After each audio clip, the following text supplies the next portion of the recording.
Hi, how are ya? It's Traviseen here, and welcome back to our adventures in Azeroth. Last episode, we met Parsha, the Arakoa, and he told us about his brothers that have been corrupted by Gul'dan, and that we need to stop them. We have been collecting some items that will hopefully do that. Skethlon Feathers. There is one last element missing from the staff. We must direct the staff's power toward the Dark Conclave spirits. We can do that by gathering feathers scattered on the ground at the Skethlon base camp and using them in the staff. The base camp is to the southeast of Wildhammer Stronghold. Gul'dan's magic utterly destroyed my brethren, leaving only their spirits, but it did not stop me there. The magic fed on the spell the Arakoa were preparing, forging a sinister force that engulfed the spirits. Alright, so here we go. Almost sneezed there, but held it in. Felt a little tickle. Speaking of sneezes, I seen somebody just sneeze all over a bunch of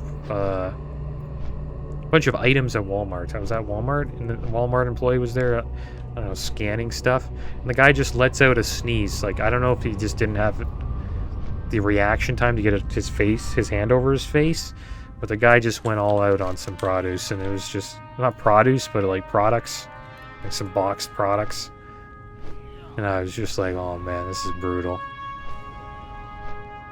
So I got back to the car, I just got some you know, sanitized wet wipes and washed my hands. People just don't care, man. So, like, I didn't say anything to him. I didn't feel like wasting my time, like, talking to the guy about what he did. But it just, I don't know, turned me off.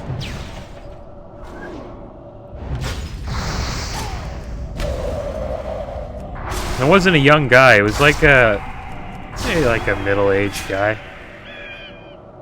50s, maybe.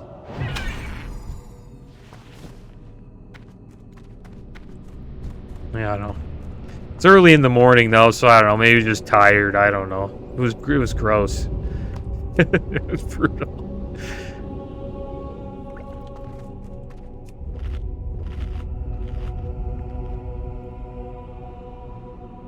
But yeah, didn't touch anything in that aisle.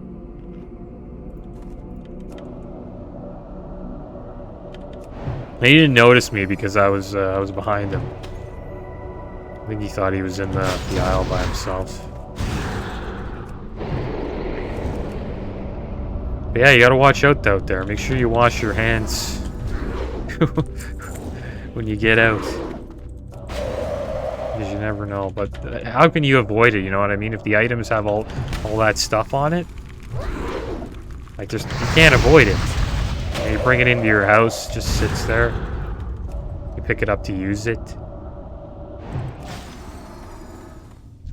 Not much you can do. But you hope that that doesn't happen, you know, to your stuff you buy. They're kind of rough.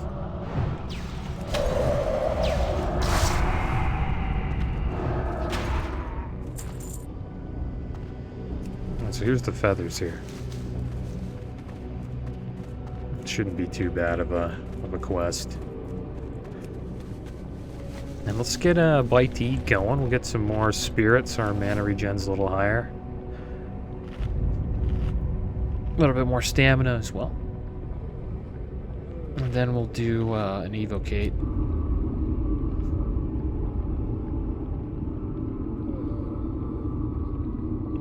Yeah, I've been enjoying Shadow Moon Valley. It's a pretty cool zone. I haven't really done any of these quests in a long time.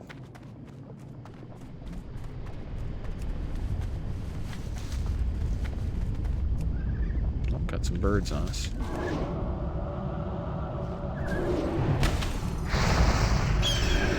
This guy had the deep freeze.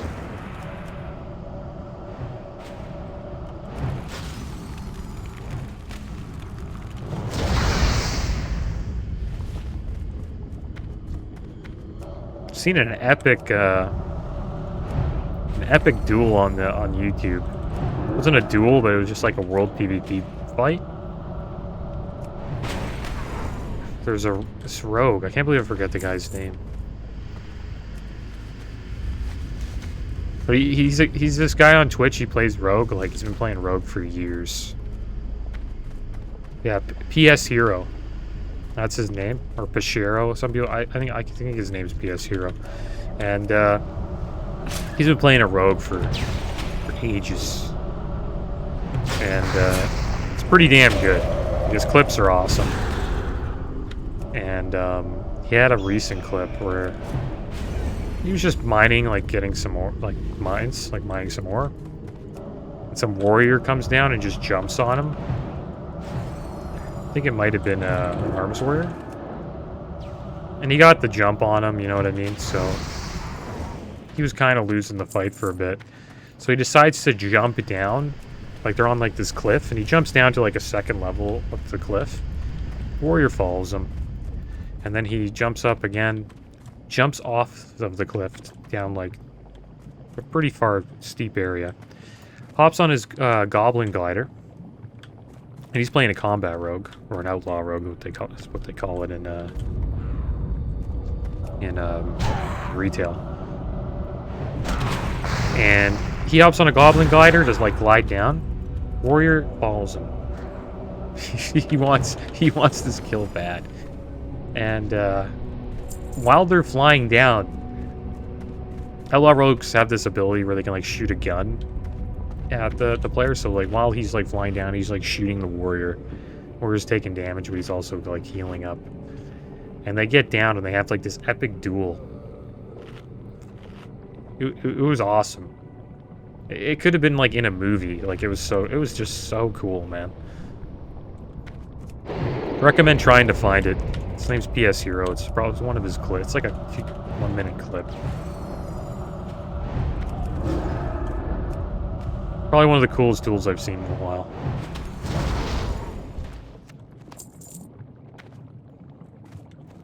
Alright, so we got all the feathers there. Yeah, retail is just, it's in a good spot, man. After seeing that, I'm like, yeah.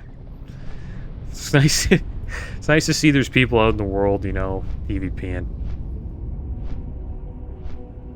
Those are always awesome moments.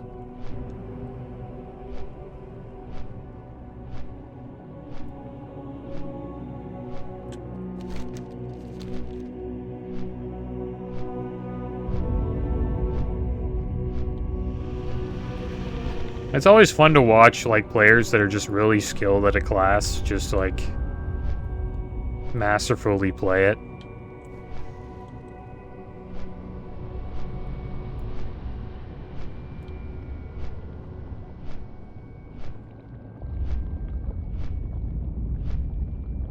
That's why it is cool if you have like a person, you know, just plays a class and gets really good at it, because it takes a long time to become like really good at a single class, and like to know all of the counters for, you know, each other class to you know, come across. It's like that in League of Legends too. Like a lot of people recommend, like, if you want to climb in League of Legends, they recommend that you just play one class, like one character. And it's called being a one-trick. And then, you know, eventually that character will probably become, like, you know, top tier. And you'll be so good at it. And you'll most likely climb pretty high. Because you'll just know how to use that character against all the other 100 to 200 other characters in League of Legends. It's crazy how many characters are in League of Legends now. It's pretty wild. Like, I wouldn't want to wrap my head around that game again. I started playing League, like, in beta. Like, Season 1. Like, way 2010 or something like that. So long ago. I had a buddy who's, like, a big Dota fan. And this is, like, old school Dota, like, on, like, Warcraft 3 UMS. And, yeah, he was like, check this League of Legends game out, and we're like, alright. I thought it was pretty cool. started playing jungle. Warwick was the first character I ever played, and I got the herb skin on him. Played a lot of Warwick. And I just pretty much one-tricked Warwick.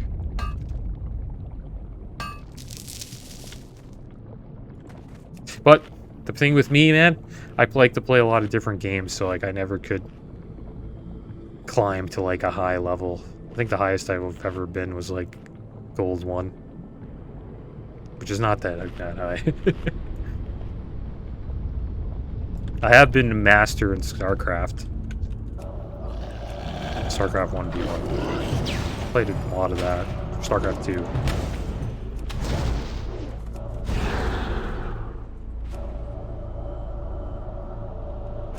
But yeah, I just couldn't stick with any game. Like, me and my buddies would always game hop.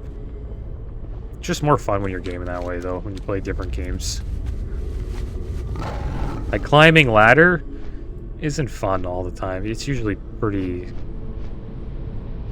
it can become a headache.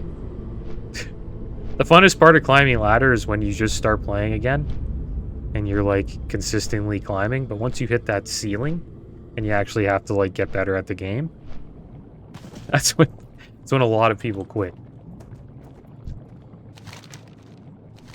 Have you gathered the feathers for the staff? Parsha accepts the ash-dusted feathers, shaking his head. It would have been better if they had died that day, but nothing is ever that simple. That Gul'dan's magic would turn them into the kind of threat they tried to stop is a particularly cruel twist of fate. The staff is nearly finished. All that remains is to imbue the headpiece with power flowing from the echoes of Gul'dan. In this accursed place, to the east, near the Fell Pits and south of the Death Forge, is the Altar of Damnation. Their fragments of Gul'dan's past are trapped, where you carry the unfinished headpiece of the staff into the area around the altar. Don't be surprised if some of the entities react to it. You will be carrying a dangerous object with strong connections to the Cataclysm. I wonder if they're talking about, like, Deathwing Cataclysm. Probably not.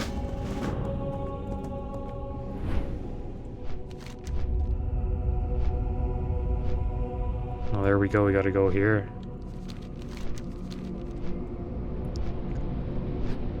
Let's see what happens.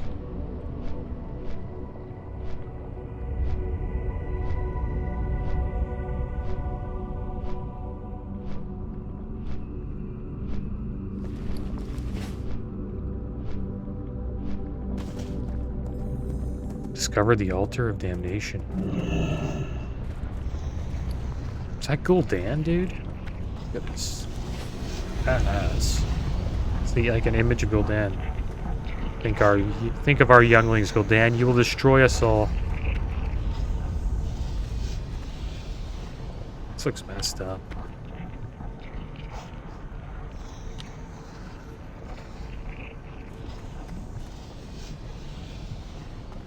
Alright, so let's have a chat with this guy. I don't know what we gotta do here.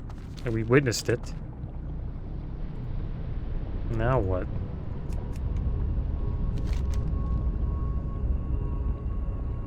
Equip the headpiece, travel the altar again, and use it while standing near Gul'dan. Oh!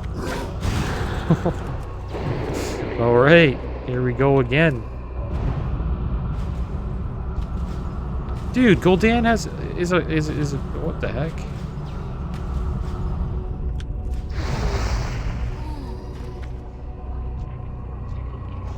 Is that what we had to do there? I think that was just a random attack. Oh, what the heck? Remnant of hatred, remnant of malice. We even get XP for these guys? I don't think you do.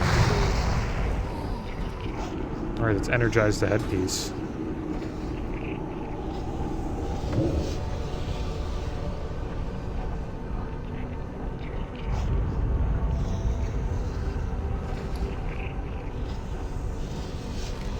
Alright, that's it.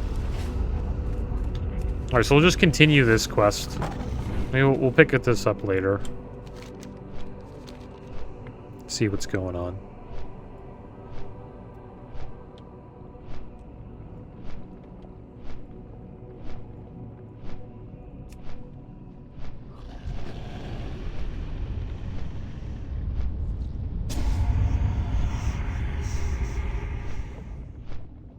That's one thing I like about World of Warcraft. Like, the combat is so, you know, it's smooth.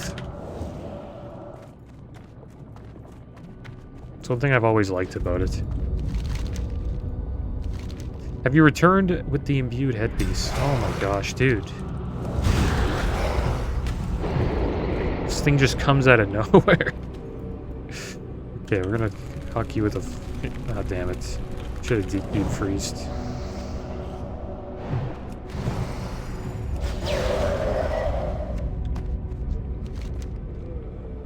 Let's see what he says. Have you returned with the imbued headpiece? Harsha accepts the headpiece, handing it gingerly. This holds the power that we'll need to disrupt the Dark Conclave's efforts in the Skethlon base camp. The spirits of the Dark Conclave seek to summon an ancient and powerful evil through the ritual conducted at the lava pits to the south of the Skethlon base camp. Gul'dan's magic mingled with their own, empowering them to aid this creature in manifesting in our world. We must not allow this to happen, Travis. The death and destruction it would bring are unimaginable. Carry the staff with you to the site of the summoning.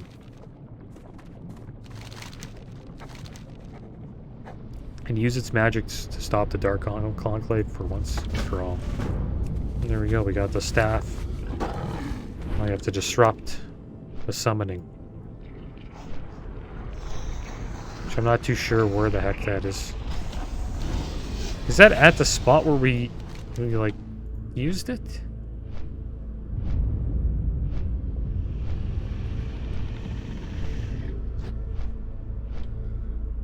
To the south of the Skethlon base camp.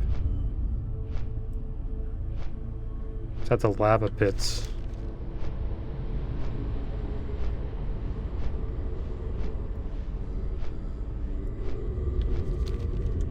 I don't think it's here.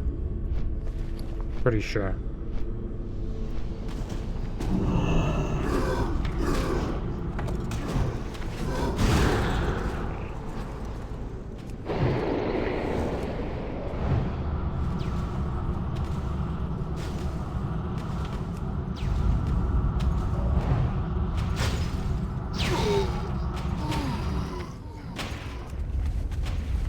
Yeah, it's not here.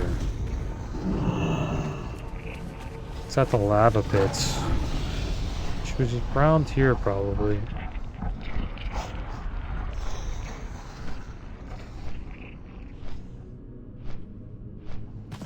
This thing's gonna attack us. Wow. Surprised.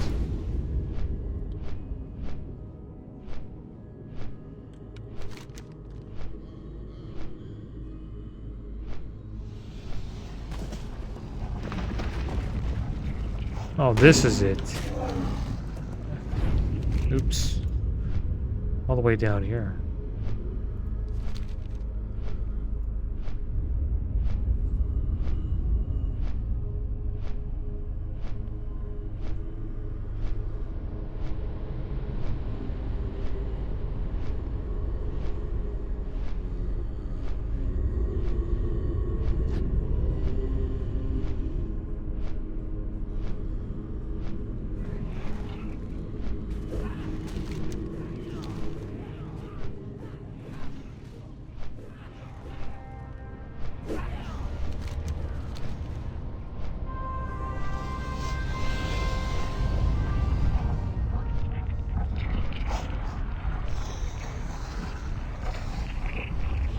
Who the heck is that? Is that Cthulhu? Who is that? That looks like Cthulhu.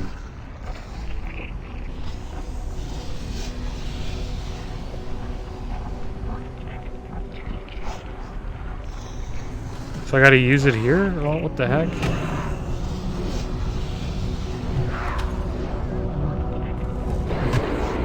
Maybe I can group them all up.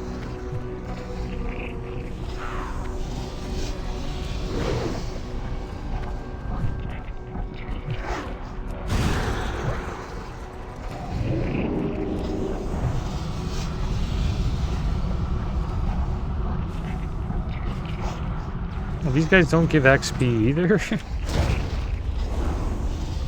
What the heck? Wonder why, because they're spirits? Oh, let's see what happens. It's gonna be pretty epic, though.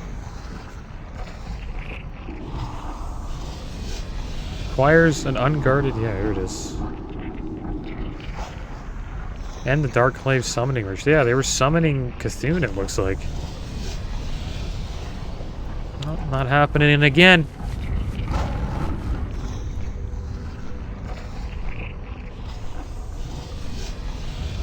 That was kind of crazy.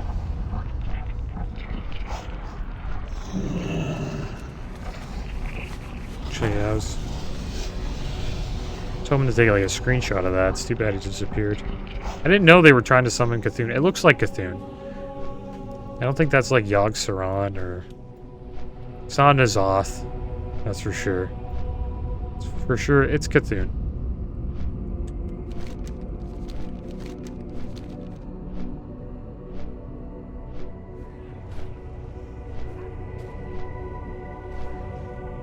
How could they summon Cthulhu to Outland, though? Like, isn't he just, like, a part of Azeroth?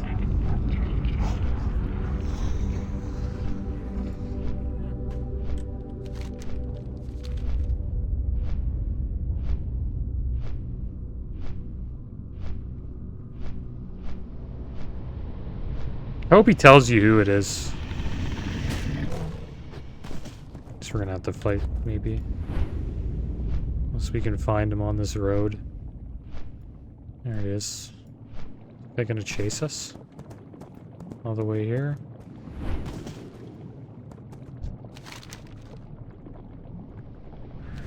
Is it done, Travis? Have you stopped the Dark Conclave from completing their ritual? I have sought a way to stop the Dark Conclave for years, and you have succeeded where I failed. The Conclave's dark rituals will threaten us no more. I often feel guilty for abandoning my fellows all those years, but now I finally know that I made the right decision. If not for my wavering conscience, then I might have ended up as a shade among them. Alright, so we'll take this cloth chest. It's not better than the one we have. Just too bad.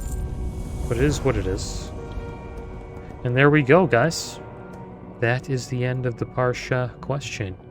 And next episode, I guess we'll start another one. Maybe we'll head down to the Death Forge and see what Earthmender Torlock has in store for us. But as always, guys, thanks for watching. Keep your heads up. Later.